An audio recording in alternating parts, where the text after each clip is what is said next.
దేవునికి మహిమ కలుగునుగాక. ఈ దినం దేవుని వాక్యం, చెట్టునకు మంచు ఉన్నట్లు నేను అతని కుందును, తామర పుష్పం పెరుగునట్లు అతడు అభివృద్ధి నందును. గమనించినట్లయితే గనక దేవుడు సెలవిస్తున్నమాట, చెట్టుకు మంచు ఉన్నట్లుగా ఆయన ఉంటాడంట, తామర పుష్పం పెరిగినట్లుగా అతడు అభివృద్ధి పొందెను అనేసి ప్రభువు సెలవిస్తున్నాడు. మనం పర్వత ప్రాంతాల్లో చూసినట్లయితే గనక చెట్టుకు మంచు అంతగా అతుక్కొని ఉంటుంది. విడదీయలేనంతగా ఆ యొక్క మంచు చెట్టునకు అతుక్కొని ఉండడం మాత్రమే కాకుండా ఆ చెట్టు యొక్క స్వరూపమే కనపడకుండా, ఆ యొక్క కలరే కనపడకుండా ఈ మంచు అంతగా కప్పుకొని ఉంటుందండి.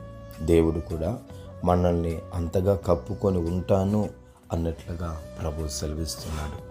అంత మాత్రమే కాకుండా తామర పుష్పం ఎలాగైతే ఆ యొక్క బురదున్నా కూడా ఆ యొక్క బురదల నుంచి పెరుగుతున్నప్పటికీ కూడా ఆ యొక్క పువ్వుకు మాత్రం ఎటువంటి చిన్న మలినము కూడా, చిన్న ఆ యొక్క బురద కావచ్చు, ఆ నీరు కావచ్చు, ఏమీ లేకుండా ఎంత చక్కగా అయితే పెరిగి పైకి కనపడి అందంగా ఉంటుందో, అలాగా దేవుడు మనల్ని నిశ్చయంగా లోక సంబంధమైనటువంటి సకల విధమైనటువంటి మాలిన్యము అన్నిట్లో నుంచి కూడా మనల్ని తప్పించి పైకి తీసుకొని వచ్చి, అలాగ తామర పుష్పం ఎలాగైతే అభివృద్ధి చెంది పెరిగిందో అలాగా మనల్ని కూడా అభివృద్ధిలోకి తీసుకొని వస్తాను అనేసి ప్రభువు సెలవిస్తున్నాడు. అంత మాత్రమే కాకుండా ఆ యొక్క తామర పుష్పం యొక్క వేరు ఎంతో లోతుకుంటాయి.